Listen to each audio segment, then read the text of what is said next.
নানান নাটকীয়তা আর ঘটনার পর শেষ হলো 2024 সালে আর্জেন্টিনার সকল ম্যাচ।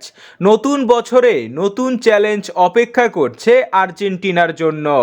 বিশ্বকাপ বাছাই পর্বে আর্জেন্টিনার আগামী দুই প্রতিপক্ষ হচ্ছে লাতিন আমেরিকার দুই পরাশক্তি উরুগুয়ে ও ব্রাজিল।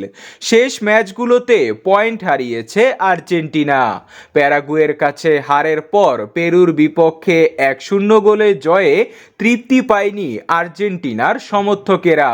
বর্তমানে 25 পয়েন্ট নিয়ে পয়েন্ট টেবিলের 1 নম্বর স্থান ধরে রেখেছে আর্জেন্টিনা।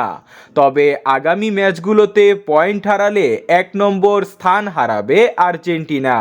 তাই উরুগুয়ে ও ব্রাজিলের বিপক্ষে ম্যাচকে সামনে রেখে আলাদা পরিকল্পনা শুরু করে দিয়েছে Argentine mastermind coach Lionel Scaloni সবাইকে ওয়ার্নিং হিসাবে তো বলেই দিয়েছেন, ক্লাবের হয়ে যারা যারা ভালো খেলবে তারাই ডাক পাবে পরবর্তী স্কোয়াডে।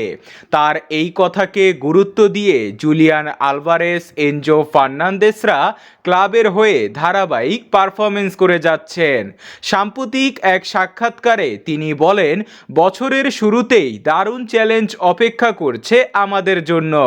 ম্যাচগুলোর প্রতিপক্ষ তুলনামূলকভাবে বেশ শক্তিশালী, তবে আমাদের দল ও খেলোয়াড়দের প্রতি আমাদের পূর্ণ বিশ্বাস রয়েছে। আগেরবার আমরা যা খেলেছি, যা ভুল করেছি তা শুধরাতে চাই।